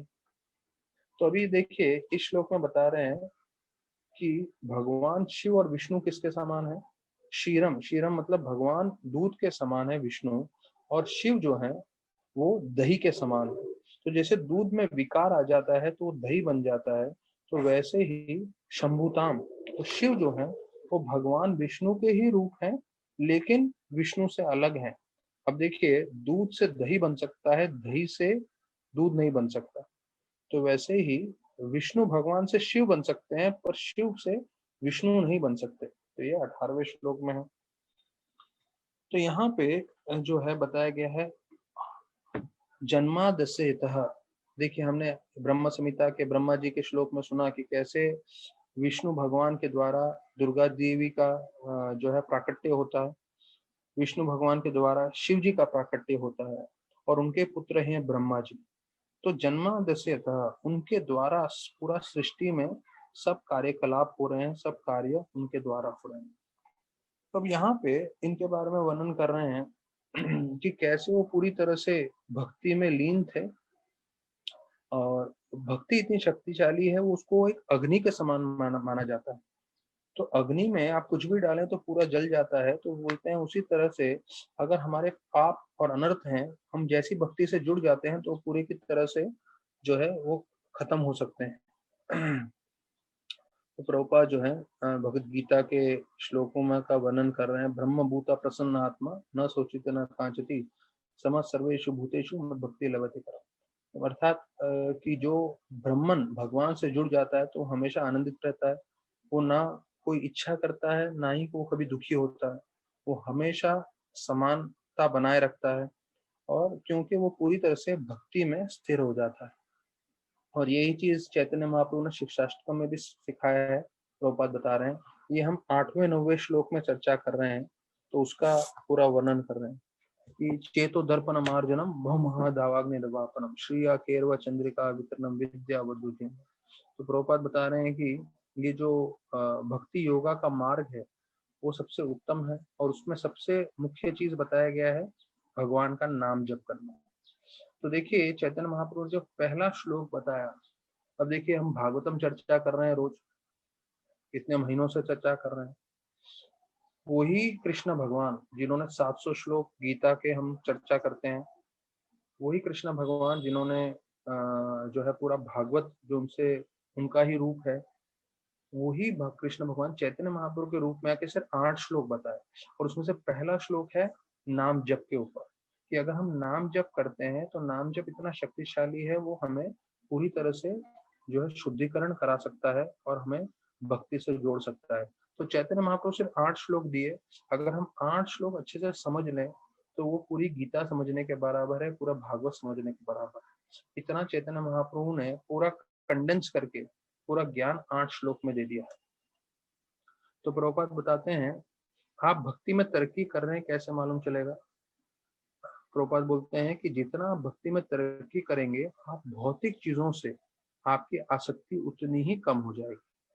तो हमें देखना है क्या हमारे मन में जो है भौतिक चीजें भोग करने की इच्छा जो है बढ़ती जा रही है या कम होती जा रही है। तो जितना हम भक्ति में प्रगति करेंगे तो उतना ही हमारी भौतिक चीजों की तरफ आकर्षण कम होते जाना है। तो जितना कम होते जाएगा उतना हमें समझना है हम भक्ति में प्रगति कर रहे हैं। अब देखिए, जो है ब्रह्मचारी जितने भी होते हैं मंदिर में, वो अपने आप जो है अपना हेड शेव कर लेते हैं, और जो है पूरा हमेशा मुंडन करके रखते हैं। अभी आप हेयर ट्रांसप्लांट की बात करें बाहर की दुनिया में, तो लाखों करोड़ों रुपए का एक बड़ा बिजनेस है। बट साधुओं को कोई फर्क नहीं पड़ता, वो पूरी तरह से हमेशा मुंडन करके हमेशा जो है टकले बन के घूमते हैं। अर्थात उनको कोई सौंदर्य से कुछ लेना देना नहीं है और भौतिक चीजों से कुछ लेना देना नहीं है। तो ये सब कैसे संभव हो सकता है, क्योंकि जब भक्ति में प्रगति करते हैं तो अपने आप भौतिक चीजों से उनकी आसक्ति हट जाती है। तो यहाँ पे बोल रहे हैं परम दृष्टवा निवर्तते। जब आपको भक्ति का ऊंचा स्वाद आने लगेगा तो फिर आप कोई भी भौतिक चीजों की तरफ आकर्षित नहीं होंगे। तो जितने भी भक्तगण हमारे भक्तिवेदांत हॉस्पिटल में काम करते थे, तो उनको लगा कि कहीं हम और जाएंगे तो हमें ज्यादा सैलरी मिलेगा। तो लोग गए, वहां पे ऊंचा सैलरी भी था, ज्यादा पैसा मिल रहा था, लेकिन भक्तों का संग नहीं था। तो वो सब वापस से छोड़ कर आने लगे और बोलने लगे कि हमें वापस से भक्तों के संग में नौकरी दे दीजिए। क्यों? क्योंकि उनको परम दृष्टवा निवर्तते, उनको एक भक्तों का संग का असर हो गया। तो जिसको एक बार भक्तों का संग का असर हो जाए, फिर वो कहीं पे भी जाएगा उसको वो आनंद प्राप्त नहीं होगा, उसको भक्तों का संग ही चाहिए, भक्तों के संग में हरि कथा ही चाहिए। तो फिर बोलते हैं, ये प्रभुपाद जो है अंत कर रहे हैं 9वां श्लोक ये बोलते हुए कि हम सब में बहुत सारे हमने पाप कार्य किए हैं, लेकिन ये सारे पाप कार्य राख के रूप में जल के खत्म हो सकते हैं अगर हम भक्ति करें तो। और इसके बारे में नारद पंचरात्र का श्लोक बता रहे हैं, सर्वो उपाधि विनिर्मुक्ता तत्पर्वतेन निर्मलम। अर्थात देखिए, हम लोग जितना भी हमने पाप कार्य किया है वो सब पाप कार्य नष्ट हो सकते हैं सिर्फ भक्ति से जुड़ के। तो ये 7वें 8वें और 9वें श्लोक में जो है उत्कल जी के बारे में बताया गया है कि वो जो है शांत थे काफी, और वो निरासक्त थे पूरी तरह से भौतिक चीजों से, और वो समदर्शना, वो समान थे सभी लोगों की तरफ, और वो भगवान को देख रहे थे सभी जीवों में। और फिर ऐसा जो है एक शुद्ध भक्त का उनमें पूरे लक्षण थे जो पूरे 7 से 9 श्लोक में बताया गया है। और फिर 10 और 11वें श्लोक में बताया है जो उनके दूसरे भाई थे वत्सर, वो जो है राजा बनते हैं। तो अभी क्या होता है कि उत्कल जो थे वो किस तरह से व्यवहार कर रहे थे, क्योंकि वो शुद्ध भक्ति में लीन थे, तो शुद्ध भक्ति में लीन होने के कारण वो बाहर के लोगों को ऐसा बतलाते थे कि वो मूर्ख हैं, वो गूंगे हैं, वो बहरे हैं या पागल हैं। वो इस तरह से व्यवहार करते थे कि लोग उनको परेशान ना करें। जैसे हमने गौर विश्वास बाबा जी के बारे में देखा कि वो जब बैठते थे तो वो कहीं से तो मछलियों की हड्डी लेकर आते थे, जो लोग मछली खाते हैं फिर वो जो मछली की हड्डी रहती थी तो वो लेकर आते थे, अपने आसपास जो है मछली की हड्डी डाल देते थे। क्यों डालते थे? जिससे कोई भी उनके पास आशीर्वाद देने आए तो मछलियों की हड्डी देख के समझ जाए अरे ये तो बाबा मछली खाता है, मतलब नॉनवेज खाने वाली व्यक्ति है, तो इसके पास नहीं जाना चाहिए करके उनको छोड़ के चले जाएं। तो जो एक साधु होता है प्रमाणिक, उनको भौतिकवादी लोगों से कुछ लेना देना नहीं है, और विशेष रूप से भौतिकवादी लोग जो सिर्फ आशीर्वाद देना चाहते हैं उससे तो बिल्कुल ही जो है कोई भक्त को पसंद नहीं आते। हमने कितनी बार चर्चा किया है कि प्रभुपाद के पास कितनी बार ऐसे लोग आते थे कि भाई मुझे आशीर्वाद दीजिए, आशीर्वाद दीजिए। भक्ति नहीं करना, सिर्फ आशीर्वाद चाहिए जिससे उनको ज्यादा पैसा मिले या ज्यादा जो है उनका भौतिक जीवन में उन्नति हो। तो प्रभुपाद बोलते थे कि मैं तुमको आशीर्वाद दे दूंगा, और मेरा आशीर्वाद का फल ये होगा कि सबसे पहले तुम्हारा जितना पैसा है वो सब जो है खत्म हो जाए। ये भागवतम में लिखा है, यस्य हम तद अनुग्रहाणे हरिष्यत धर्मचाय। भगवान आपका पूरा पैसा हर लेंगे, आशीर्वाद दूं क्या? तो वो लोग सब घबरा जाते थे कि हमारा पूरा पैसा खत्म हो जाएगा, ये आशीर्वाद तो नहीं चाहिए, तो भाग जाते थे। तो ऐसे यहाँ पे उत्कल जी के बारे में वर्णन कर रहे हैं कि कैसे वो भौतिकवादी लोगों के लिए गूंगे बहरे वैसे व्यतीत होते थे, पागल के समान। तो प्रभुपाद बताते हैं तात्पर्य में कि जड़ भरत भी ऐसे थे, क्योंकि हमने सुना है कथा में पहले भरत महाराज थे जिसके पीछे पूरा हमारे देश को जो है भारतवर्ष नाम पड़ा। फिर उनकी आसक्ति हिरण से हुई, अगला जन्म में उनको हिरण का शरीर मिला। फिर तीसरे जन्म में वो जड़ भरत बने, तो जड़ भरत में भी वो ऐसे व्यवहार कर रहे थे जिससे लोग उनको पागल समझे, कोई उनको परेशान न करे, और ये मन ही मन में पूरी तरह से भक्ति में भगवान का ध्यान में लगे रहे। प्रभुपाद अब इसके आगे बता रहे हैं कि जो एडवांस भक्त होते हैं, जो उत्तम भक्त होते हैं, वो बेकार के लोगों से बात करने में अपना समय नहीं देना चाहते हैं। विशेष रूप से भक्ति के जो लोग भक्ति से जुड़े हुए नहीं हैं, उनको भक्ति के बारे में बात नहीं करना, दूसरी सब चीजों के बारे में बात करना है तो उसमें उनकी रुचि नहीं होती। लेकिन जब ऐसे लोग भक्तों से मिलते हैं तो उनसे मैत्रिता करते हैं, और जब आम जनता से मिलते हैं, आम जनता मतलब जो जिज्ञासु लोग हैं, तो उनको ज्ञान देते हैं, उनको भक्ति के बारे में प्रवचन देते हैं, समझाते हैं। तो प्रभुपाद बताते हैं पूरी दुनिया में अधिकांश नॉन डिवोटी लोग भरे हुए हैं, लेकिन ऐसे के बीच में जो है कई एडवांस डिवोटी होते हैं जिनको बोलते हैं भजनानंदी, जो पूरी तरह से भगवान के भजन में लीन होते हैं, जिनको बोलते हैं भजनानंदी। और उसके अलावा होते हैं गोष्ठानंदी। गोष्ठानंदी मतलब जो प्रचार करने में बहुत तीव्रता दिखाते हैं। तो ये दो तरह के भक्त होते हैं, भजनानंदी और घोषणानंदी। दोनों भगवत धाम जाते हैं, लेकिन भजनानंदी ऐसे होते हैं जो हमेशा भगवान का भजन करते रहते हैं, इसलिए उनका नाम होता है भजनानंदी। और दूसरे होते हैं घोषणानंदी। घोषणानंदी मतलब जो प्रचार कार्य करते रहते हैं। तो उसमें बता रहे हैं कि कई लोग जो इसके भक्ति के अनुकूल नहीं है तो उनको वो छोड़ देते हैं। अभी यहाँ से जो है बताया जाता है उत्कल जो है वो ऐसे व्यवहार कर रहे थे, तो इसलिए वत्सर जो उनके भाई थे और जो ब्रह्मी के पुत्र थे उनको पूरा राजपाट दिया जाता है। 12 से 18 श्लोकों में अभी ध्रुव महाराज के जितने भी उनके जो बच्चे हुए और उन्होंने विवाह किया और उनको जो बच्चे हुए उसका पूरा वर्णन है। तो मैं एकदम फास्ट में सिर्फ 5 मिनट लूंगा, 5 मिनट में सिर्फ मैं नामकरण आपको बता देता हूँ और फिर हम जो है वेन और अंग के पुत्र वेन और वेन के पुत्र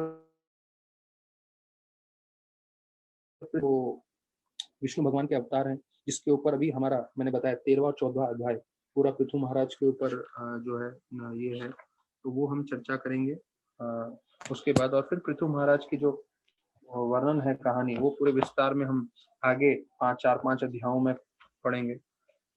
तो यहाँ पे पहला बोलते हैं वत्सरक बीवी थी वर्ती और उसके 6 पुत्र हुए, तो वो सब नाम पुष्पन्ना, तिग्मयतु, ईशा, ऊर्जा, वसु, जया। तो मैं बच्चों के नाम में नहीं चढ़ रहा हूँ जा रहा हूँ, तो ये 12 से 18वें श्लोक में है, आप लोग खुद पढ़ सकते हैं। फिर पुष्पारन था, तो पुष्पारन का ने प्रभा और दोषा से विवाह किए जिनको 3-3 लड़के हुए। 15वें श्लोक में आता है युत्सा जो है, युत्सा को ने पुष्करनी से विवाह किया, उसको एक लड़का हुआ। फिर सर्व तेज अकुति से विवाह किए, उनको एक लड़का हुआ। और फिर चक्षुषा ने नंदवला से विवाह किया जिनको 12 पुत्र हुए। उलमुका ने पुष्करनी से विवाह किया जिनको 6 पुत्र हुए। अंगा ने सुनीता से विवाह किया जिसको वेन पुत्र प्राप्त हुआ। अभी ये जो वेन था उसके बहुत ही बुरे चरित्र थे, जिसके कारण जो है जो है वेना का जो है ब्राह्मण श्राप देके उनका अंत कर देते हैं, तो ऐसा वर्णन आता है। तो उससे पहले अभी ये मैंने 18 श्लोक तक सिर्फ जो जो वंश थे उनका वंशावली बता दिया आप लोगों को, पर प्रभुपाद तात्पर्य में बताते हैं ये हमारे लिए बहुत जरूरी है। वत्सरा जो उनकी जो बीवी थी Vatsara's wife is mentioned here as Ishta. Ishta means worshipable. Prabhupada बोल रहे हैं कि जो भार्य है, जो बीवी है, उसको कैसे क्या गुण होने चाहिए।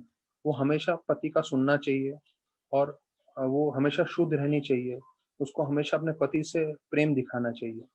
तो अगर ये सब अच्छे गुण रहेंगे स्त्री में, यहाँ जो प्रभुपाद ने 12वें श्लोक में दिया है वो मैं बता रहा हूँ, तो हो सकता है कथा सुनने वालों के मन में प्रश्न हो रहा हो कि अरे यहाँ तो बीवी के बारे में बताया गया, पति के बारे में भी तो गुण होने चाहिए।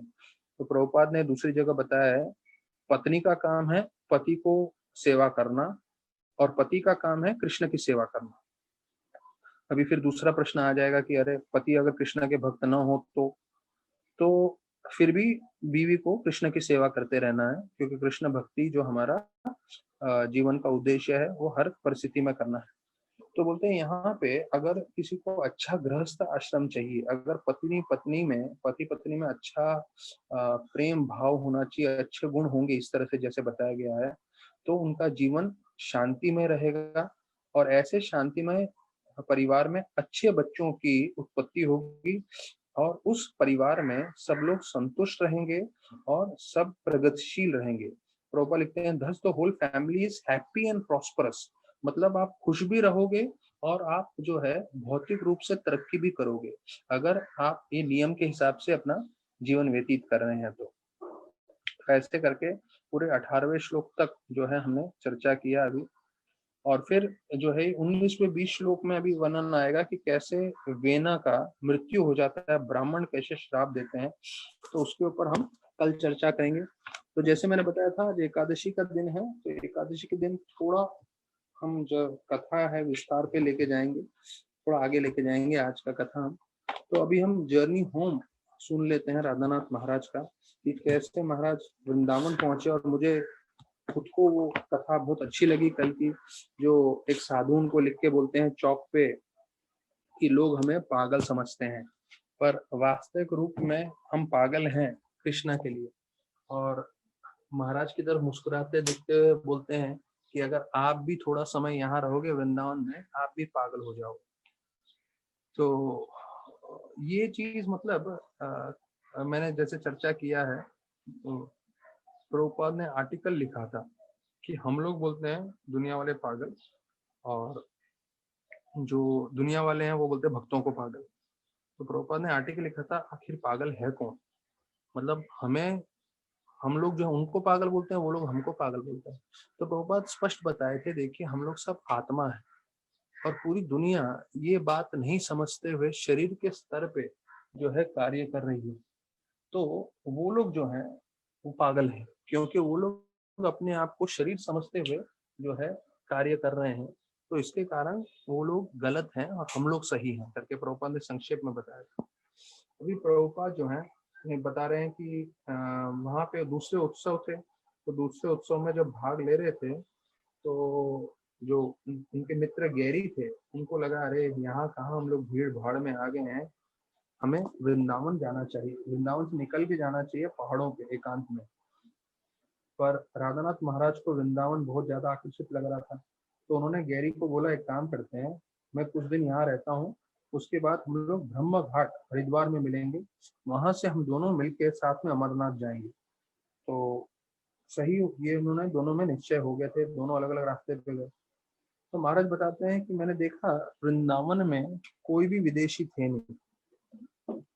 तो जहाँ पे भी जो है विदेशी होते हैं, तो विदेशी होने के कारण क्या होता है, प्रभुपाद महाराज लिख रहे हैं कि बहुत सारे लोग आ जाते हैं वहाँ पे बिजनेस करने के लिए, और कमर्शलिज्म उधर चालू हो जाता है। तो फिर वो वृंदावन का जो सौंदर्य है वो नष्ट हो जाता है। जैसे आप अभी जाएंगे 2020 में, तो वृंदावन में इतने सारे दुकान आ गए हैं, इतने सारे लोग आ गए हैं, पर 50 साल पहले 1970 में एक वृंदावन का अलग ही सौंदर्य था। तो प्रभुपाद महाराज जो है वो अंग्रेजी की किताबें ढूंढ रहे थे कृष्णा के बारे में जानने के लिए। तो उधर एक अस्पताल में गए, वहाँ के एक व्यक्ति ने उनको बताया कि आप एक काम करिए, किसी को भी पूछिए मदन मोहन मंदिर कहाँ पे है, वहाँ पे आपको स्वामी बॉन महाराज का आश्रम मिलेगा, और वहाँ पे आपको अंग्रेजी की किताबें मिल सकती हैं पढ़ने के लिए। तो अभी महाराज जो है पूछते हुए जाते हैं मदन मोहन मंदिर की ओर, और महाराज बोलते हैं पहला नजर यमुना के तट पे मैंने देखा, जो है इतना खूबसूरत मंदिर था, जो लाल पत्थर का बना हुआ था, और कम से कम 60 फीट ऊंचा था। ये 450 साल पुराना मदन मोहन मंदिर था। और जब जैसे ही मैंने उसको देखा, तो मेरा जो है मेरे दिल में एक ऐसा आकर्षण, ऐसा प्रेम जागृत हो गया। अब देखिए, जब महाराज मदन मोहन के बारे में आपको बता रहे हैं, तो महाराज भगवान की खोज में आए थे, और अभी हम यहाँ से देखना चालू करेंगे कि कैसे भगवान भगवान का खोज उनका वृंदावन में जाके खत्म हुआ। वृंदावन में उनको संपूर्ण रूप से जो है कृष्ण के संपर्क में आ गए, कृष्ण की भक्ति करने लगे, और उनका जो जो खोज था, जो सर्च था, जो चिकागो में निकले थे, वो वृंदावन में आके खत्म हुआ। और विशेष रूप से उनका आकर्षण प्रारंभ हुआ किससे? मदन मोहन मंदिर से। तो गौरांग प्रभु ने महाराज को ये अभी लास्ट इसमें पूछा था कि महाराज आपने मदन मोहन मंदिर जीवी में क्यों बनवाया है? तो महाराज ने बोला मदन मोहन मंदिर मतलब ये जो मंदिर है वो वास्तविक रूप में संबंध हमारा जागृत करता है। देखिए, हम सबका भगवान से संबंध है। तो मदन मोहन मंदिर और जो सनातन गोस्वामी जो हमारे आचार्य हैं, वो संबंध के आचार्य हैं। तो जब हमने ये मंदिर बनाया है, तो हम संबंध बना रहे हैं सभी जीवों का भगवान से, और हम प्रार्थना कर रहे हैं मदन मोहन जी से और हमारे आचार्य सनातन गोस्वामी जी से कि हम जितने भी जीव हैं इस भौतिक जगत में, ज्यादा से ज्यादा जीवों का, हम इन सब जीवों का संबंध हम आपसे बना सकें, वो सब भक्ति कर सकें, आपसे जुड़ सकें और भगवत धाम जा सकें। तो उस उद्देश्य से वो प्रार्थना करते हुए मदन मोहन मंदिर की स्थापना की। तो महाराज बताते हैं कि कैसे वो वहाँ पे बौन महाराज के आश्रम में गए, और वहाँ पे गोपेश कृष्ण से मिले, जो वहाँ के बाद में आचार्य बनते हैं। और वहाँ पे एक विदेशी लड़के से भी मिले जिसका नाम था असीम कृष्ण। तो वो विदेशी थे, सैफरन उन्होंने कपड़ा पहना था, और उन्होंने उनको जो है बोला वृंदावन में आपका स्वागत है। और ये दोनों जो हैं बड़े घनिष्ठ मित्र बन जाते हैं, असीम कृष्ण और राधानाथ स्वामी। और उनके बारे में बताते हैं, उनका नाम था एलन करके, भक्ति में आने से पहले। और वो यहाँ पे जो है भगवान की खोज में जो थे, आए थे भारत में, वो भी विदेश से आए थे, बोलते हैं न्यूयॉर्क से ढूंढते हुए भगवान की खोज में आए थे, फिर यूरोप गए थे, वहां से इजराइल गए थे, वहां से इंडिया में आए। और जब पंजाब में पहुंचे तो वहां पे मुकुंद हरि करके एक व्यक्ति ने उनको बताया, जो भक्त थे, कि आप वृंदावन जाइए, वृंदावन में आपको जो है भगवान की प्राप्ति होगी। और वो सच बात है। और उसको प्राप्त करते हुए वो यहाँ पर आ गए थे। तो अभी कैसे वो महाराज के साथ दोस्ती करते हैं और महाराज के साथ जो है वो हेयर कट कराते हैं, महाराज के बाल इतने बढ़ गए थे, तो वो सब रोमांचकारी कथा जो है अभी आने वाली है। पर आज हम विशेष रूप से गीता का थोड़ा पाठ कर लेते हैं। कई दिनों से हमारा गीता का पाठ रुक गया है पहले श्लोक में ही। तो हमने पहला श्लोक सुन लिया है, धर्म क्षेत्र कुरुक्षेत्र संवेता युत्सवा मामका पांडवश्चैव किम कुरुता संजय। तो देखिए, हमें ये जो है भागवत तो हमारा विस्तार पूर्वक चलने वाला है, 18,000 श्लोक है, पर गीता के सिर्फ 700 श्लोक हैं। तो इस 700 श्लोक में हम जो है पहला श्लोक चर्चा कर चुके थे तात्पर्य में भी। अभी दूसरे श्लोक से हम प्रारंभ कर रहे हैं। तो दूसरे से जो है 11वें श्लोक तक, 2 से 11, यहाँ पे बताया गया है दुर्योधन जो है वो भयभीत हो रहे हैं पूरी तरह से, पांडवों ने जो सेना खड़ी की है। तो इसलिए अभी वो भयभीत होते हुए जो वर्णन कर रहे हैं पूरे, तो उसका पूरा जो है 2 से 11 श्लोकों के अंदर क्रमांक में वर्णन किया गया है। तो दूसरा श्लोक है, जिनके पास गीता है वो बोल सकते हैं। तो संजय उवाचा, दूसरा श्लोक, दृष्ट्वा तु पांडुमानीकं युद्धं दुर्योधनस्तदा आचार्यमुपसंगम्य राजा वाचनम अब्रवीत। तो संजय बोलते हैं कि जो पूरा ये जो रण भूमि में सेना थे उसको देखते हुए दुर्योधन जो है अपने गुरु के पास जाके बोलने लगे। तात्पर्य में प्रभुपाद बता रहे हैं, धृतराष्ट्र जो थे वो अंधे थे। एक तो शारीरिक रूप से अंधे थे, और उससे ज्यादा महत्वपूर्ण है वो आध्यात्मिक रूप से अंधे थे। तो प्रभुपाद अलग अलग जगह पे बताया कि अधिकांश लोग आज की तारीख में आध्यात्मिक रूप से अंधे हैं। आध्यात्मिक रूप से अंधे होने का मतलब है उनको ज्ञान नहीं है आध्यात्म के बारे में, भक्ति के बारे में, और वो भौतिक इंद्र तृप्ति में ही अपना जीवन व्यतीत कर रहे हैं, बिना ये समझे या जाने कि जीवन का उद्देश्य क्या है। वो है भक्ति करके भगवत धाम जाना। तो प्रभुपाद बोलते हैं धृतराष्ट्र भी अंधे थे, साथ में उनके पुत्र भी अंधे थे। क्यों? क्योंकि उनको भी धर्म के बारे में कुछ ज्ञान नहीं था। दुर्योधन को यहाँ राजा बताया गया है, लेकिन उनको समझ में आ गया कि अभी जो परिस्थिति है वो थोड़ी मुश्किल है, इसलिए वो जो है द्रोणाचार्य के पास जाते हैं और उनके पास जाके चर्चा करने लगते हैं, देखिए पांडवों ने कितना प्रबंध किया। तो वो बोलते हैं, देखिए पांडवों ने, जो आपके शिष्य हैं, उन्होंने कितना जो है अच्छे से पूरी सेना तैयार की है, विशेष रूप से द्रुपद के पुत्र ने, जिसका नाम था धृष्टद्युम्न। तो अभी उसकी कहानी पूरा प्रभुपाद जो है तीसरे श्लोक में बताते हैं कि द्रोणाचार्य और द्रुपद के बीच में झगड़ा था, और द्रुपद ने जो है और एक पुत्र और एक पुत्री प्राप्त की थी। जो पुत्री थी वो थी द्रौपदी, जो अर्जुन की भार्या बनी। लेकिन जो पुत्र था धृष्टद्युम्न, वो विशेष रूप से उन्होंने इसलिए मांगा था कि ऐसा मुझे पुत्र प्राप्त हो जो द्रोणाचार्य का वध कर सके। तो अभी द्रोणाचार्य को मालूम था कि ये जो लड़का है धृष्टद्युम्न मेरे मृत्यु का कारण बनेगा, फिर भी वो इतने प्रामाणिक ब्राह्मण थे कि उन्होंने धृष्टद्युम्न को पूरा तरह से ज्ञान दिया अस्त्र शस्त्रों का, कैसे युद्ध करना है। तो अभी द्रोणाचार्य जो है द्रोणाचार्य के पास दुर्योधन आके यही बोल रहे हैं, देखो आपने धृष्टद्युम्न को ज्ञान दिया और देखो उन्होंने कैसा पूरा सेना खड़ी कर दी है आपके सामने। तो अभी फिर वो थोड़ा भयभीत होते हुए बोल रहे हैं कि इनके पास भीम अर्जुन हैं, और उनके जो सेना में कौन कौन मुख्य मुख्य योद्धा हैं, तो उसके बारे में वर्णन कर रहे हैं कि विराट है, युद्धन है, ये चौथे श्लोक में। तो उनको लग रहा था कि ये लोग जो हैं बहुत शक्तिशाली हैं। फिर दूसरे योद्धाओं का नाम 5वें श्लोक में बोला, दृष्टकेतु, चेकिताना, काशीराज, पुरुजीत, कुंती भोज, सैब्य, फिर यह युद्धमाना, उत्तमाजना, तो फिर वो जो है सुभद्रा के पुत्र और वगैरह वगैरह, द्रौपदी के पुत्र, तो ये सब बता रहे हैं। फिर अभी वो बोलते हैं कि नहीं, जो मेरे तरफ भी हैं बहुत शक्तिशाली योद्धा हैं जो इन सबको परास्त कर सकते हैं। मेरे तरफ भीष्म है, कर्ण है, कृपा है, अश्वत्थामा है, विकर्ण है, सोमदत्त है, भूरिश्रव है। ये 8वें श्लोक में वर्णन किया है। देखिए हम लोग फास्ट फास्ट अभी जाएंगे, और जब गीता के महत्वपूर्ण श्लोक आने लगेंगे तो उन श्लोकों पे मैं और विशेष रूप से समय दे के आपको विस्तार पूर्वक बताऊंगा। पहला अध्याय में तो इतना सिर्फ ओवरव्यू जैसा ही है। दूसरे अध्याय में से जब शिक्षण स्टार्ट होगा, जब कृष्ण भगवान आत्मा के बारे में ज्ञान देंगे, तब मैं आप लोगों को और विस्तार में डिटेल में बताऊंगा। तो अभी यहाँ पे 9वें श्लोक में आते हैं कि वो बोलते हैं कि ये लोग सब मेरे लिए जान देने के लिए तैयार है। तो अभी ये एक वाक्य हम कब कहाँ क्या बोलते हैं वो बहुत जरूरी है, हमें ध्यान रखना है। हम कहीं पे कुछ भी वाक्य बोले नहीं चलेगा।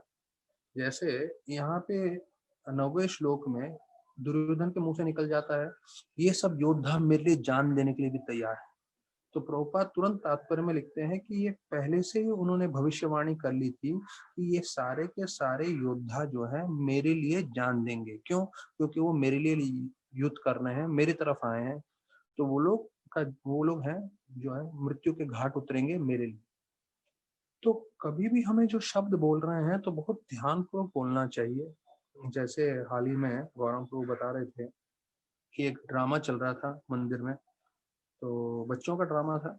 तो बच्चों के ड्रामा के बाद जो ऑर्गेनाइजर्स थी, जो उधर के गर्ल्स थे, वो लोग भी सब आ गए थे कि इन्होंने सबने ऑर्गेनाइज किया, तो पूरा टीम था गर्ल्स का। तो गौरव प्रभु ने ऐसी जो है उनके बाजू में एक सीनियर काउंसलर थे, उनको बोले, अरे क्या ब्रह्मचारी लोग देख रहे हैं और तुम सब पटेलियन यंग गर्ल्स का लेकर आ गए हो, ये ठीक नहीं है, ऐसे करके कमेंट मार के चले गए वो। तो फिर वो जो काउंसलर थे, वो जो मेन डायरेक्टर थे इस ड्रामा के, वो बोले, अरे तुमको समझता नहीं है क्या, यहाँ पे सब ब्रह्मचारी लोग भी ड्रामा देखते हैं, ये करते हैं, सब गर्ल्स लोग को लाने की क्या जरूरत थी, और सब लोग गर्ल्स लोग सामने आ रहे हैं, ये आ रहे हैं, वो आ रहे हैं, वो थोड़ी अच्छा लगता है करके। तो उस काउंसलर ने डायरेक्टर को सुना दिया, जो माता जी। अब डायरेक्टर को इतना बुरा लगा, वो एक कोने में बैठ के रोने लगी। तो राधानाथ महाराज वहां पे घूमते घूमते आ गए, तो बोले, अरे आप क्यों रो रहे हो? तो उसने बोला कि ये तो मेरा ड्रामा पसंद नहीं आया, इस काउंसलर ने ऐसा बोला। तो महाराज फिर उस काउंसलर के पास गए, मंदिर में, संडे का दिन था। तो बोले, क्या हुआ, ड्रामा तुमको अच्छा नहीं लगा? तो बोले, ड्रामा अच्छा लगा? बोले, नहीं नहीं, आपको अच्छा नहीं लगा, आपने ऐसा जाके बोला। तो बोला, मैंने कुछ नहीं बोला, मुझे तो गौरांग प्रभु ने बोला था। तो महाराज गौरांग प्रभु के पास गए, और गौरांग प्रभु बोले, आपको ड्रामा कैसा लगा? तो वो बोले, अरे महाराज ऐसा क्यों पूछ रहे हैं, ड्रामा कैसे लगा? तो फिर उन्होंने बताया कि भैया तुमने काउंसलर को कमेंट मार दिया साइड में, उस काउंसलर ने जाकर डायरेक्टर को सुना दिया, वो जो लड़की थी, और वो बेचारी इतनी मेहनत कर रही थी, तुम्हारे एक कमेंट से वो बेचारी फूट फूट के रो रही है। तो महाराज बोलने लगे कि आप कब क्या बोलते हो बहुत ध्यान पूर्वक सोच समझ के बोलना चाहिए। कहीं भी आपने ढीला शब्द इस्तेमाल कर लिया तो वो आपके जो है विपरीत जा सकता है, कभी वैष्णव अपराध भी हो सकता है। अभी शायद गौराम को मालूम नहीं होगा कि जब वो काउंसलर को बोल रहे थे कि वो काउंसलर जाके उस डायरेक्टर को बोलेंगे और वो डायरेक्टर रोने पड़ेगी, लेकिन हुआ वही। और उसके कारण वो जो डायरेक्टर को बुरा लगा और वो जो वैष्णवी रो रही थी, उसका कारण क्या बन जाते हैं गौराम प्रभु। तो महाराज बता रहे थे भक्ति इतना सूक्ष्म है, तो हमें ध्यान रखना चाहिए कि हम किसको क्या बोल रहे हैं, किसी भी वैष्णव को दुख नहीं पहुंचाना चाहिए, ठेस नहीं पहुंचाना चाहिए। तो अभी 10वें श्लोक में आ रहा है कि वो बोल रहे हैं कि भाई भीम तो बहुत ही कमजोर है, हमारे पास तो भीष्म है, भीष्म बहुत शक्तिशाली है। वो भीम को क्यों बोलते हैं? क्योंकि उनको मालूम है कि अगर मेरा मृत्यु कभी होगा तो सिर्फ भीम के हाथ से होने वाला है। तो भीम उसके सबसे बड़े दुश्मन जैसे थे। तो फिर जो है वो अलग अलग इसमें उनको बताने लगते हैं कि कैसे भीष्म और द्रोणाचार्य जो है वो मेरे तरफ है। तो प्रभुपाद दूसरी जगह लिखते हैं कि भीष्म और द्रोणाचार्य ने गलती ये की थी कि जब द्रौपदी का अपमान हुआ था तब उन्होंने बोला नहीं, तब उन्होंने आवाज नहीं उठाया। तो उस गलती के कारण उनका मृत्यु होने वाला है इस युद्ध में। तो देखिए कभी कभी कहीं किसी जगह पे अगर आप चुप भी रहते हो, अगर आप कुछ बोलते नहीं भी हो, तो उस नहीं बोलने के कारण भी आपको पाप लग जाता है। तो प्रभुपाद लिखते हैं भीष्म और द्रोणों ने द्रौपदी का अपमान हुआ था। हाँ, जब उसको दुशासन अपमान कर रहा था, तो उस समय उन्होंने कुछ नहीं बोला, जिसके कारण उनको उनका भी मृत्यु होने वाला है इस रणभूमि में। तो ये प्रभुपाद जी 11वें श्लोक के तात्पर्य में बताते हैं। और फिर भीष्म देव जो है अपने दुर्योधन को प्रसन्न करने के लिए अपना शंख बजाते हैं, कि जिससे उनको लगे, और उसका मतलब बताते हैं शंख बजाने का कि भाई तुम विजय नहीं होने वाले हो, विजय पांडव ही होने वाले हैं। क्यों? क्योंकि कृष्ण उनके तरफ है। तो फिर जो है 15 और 16 श्लोक में जो पांडव हैं और भगवान हैं उनके सारे नाम का वर्णन किया गया। भगवान ऋषिकेश के शंख है पंचजन्य धनंजय, अर्जुन के शंख है देवदत्ता, भीम के शंख है पौंडरा, युधिष्ठिर का शंख है अनंत विजय, नकुल का सुघोष और सहदेव का मणिपुष्प। तो ये पूरे शंखों का वर्णन है और बताते हैं जैसे ही कृष्ण भगवान अपना शंख बजाते हैं तो दुर्योधन और उनका पूरा हृदय कांप जाता है। तो ये भी बतलाते हैं कि एक और सबूत है कि किस तरह से वो लोग परास्त होने वाले हैं और विजय पांडवों का ही होने वाला है। दूसरा प्रभुपाद लिखते हैं कि जहाँ कृष्ण भगवान होते हैं वहीं पे लक्ष्मी भी रहती है। लक्ष्मी मतलब विजय, और उनकी ही विजय रहेगी। फिर एक और पॉइंट है 14वें श्लोक में कि उनका जो रथ था वो अग्निदेव ने दिया था, तो अग्निदेव का दिया हुआ रथ भी कभी परास्त नहीं होने वाला है, कभी हारेंगे नहीं। तो ऐसे वर्णन करते हुए अभी यहाँ पे बोल रहे हैं भगवान का नाम ऋषिकेश है। ऋषिकेश मतलब जो हमारी इंद्रियों के नियंत्रक है। तो ये भगवान का ये 16वें श्लोक में है। 15वें श्लोक के तात्पर्य मैं बता रहा हूँ आपको प्रभुपाद का, कि ऋषिकेश मतलब जो हमारी इंद्रियों के नियंत्रक है। तो हमारी इंद्रियां सब भगवान की सेवा में इस्तेमाल होना चाहिए। और हम जब भगवान को शरणागत हो जाते हैं तो भगवान हमारी इंद्रियां पूरी तरह से वश में कर लेते हैं। तो प्रभुपाद एक स्टेटमेंट बोलते हैं कि जितना हम शरणागत होंगे उतना भगवान हस्ताक्षेप करेंगे हमारे जीवन में। तो प्रभुपाद लिखते हैं but he directs in terms of the surrender of the living entity. देखिए जितना हम शरणागत होंगे उतना भगवान हमारे जीवन में हस्ताक्षेप करेंगे। जितना कम शरणागत होंगे उतना कम हस्ताक्षेप करेंगे, कितना ज्यादा हम शरणागत होंगे उतना ज्यादा हस्ताक्षेप करेंगे। तो प्रभुपाद बोल रहे हैं लेकिन जो शुद्ध भक्त होते हैं पूरी उनकी इंद्रियां जो हैं वो भगवान ही उसका ऊपर ध्यान रखते हैं। क्यों? क्योंकि वो पूरी तरह से शरणागत होते हैं। तो 19वें श्लोक में हम सबके लिए एक इम्पोर्टेंट लाइन आता है। प्रभुपाद लास्ट में बोलते हैं One who takes shelter of Supreme Lord has nothing to fear in the midst of greatest calamity. अगर हमने भगवान का आश्रय लिया है, भगवान की हम भक्ति कर रहे हैं, तो हम ध्यान रखिए ये 19वें श्लोक का आखिरी पॉइंट है। अगर हमने भगवान का आश्रय लिया है तो सबसे बड़े से बड़ा मुसीबत आने दीजिए, एक भक्त को चिंता करने की जरूरत नहीं है, क्योंकि भक्त के ऊपर भगवान रहते हैं, भगवान उसकी अवश्य हमेशा रक्षा करते हैं। तो प्रभुपाद उसके बारे में बताते हैं। अभी 20 से 27वें श्लोक में जो है वो आने वाला है कि अर्जुन जो है पूरी रणभूमि का निरीक्षण कर रहे हैं और उसमें वो देख रहे हैं कैसे उनके पिता, उनके पिता की उम्र के, उनके दादाजी, उनके गुरु और वो सब आ गए हैं। उनको सबसे युद्ध करना है, उन सबको मारना है। जो उनके बेटे की उम्र के, उनके पोते की उम्र के, उनके मित्र हैं, उनके बंधु हैं, तो वो देख के पूरा भ्रमित होने वाले हैं 20 से 27। और फिर 28 से 46 जो लास्ट भाग है उसमें हम देखेंगे कौन से 5 कारण हैं जिसके कारण अर्जुन बोलते हैं युद्ध नहीं करना है। तो वो हम आने वाले कल के प्रवचन में देखेंगे। तो बहुत बहुत धन्यवाद सभी भक्तों का आज एकादशी में जो जुड़े हैं। हरे कृष्ण।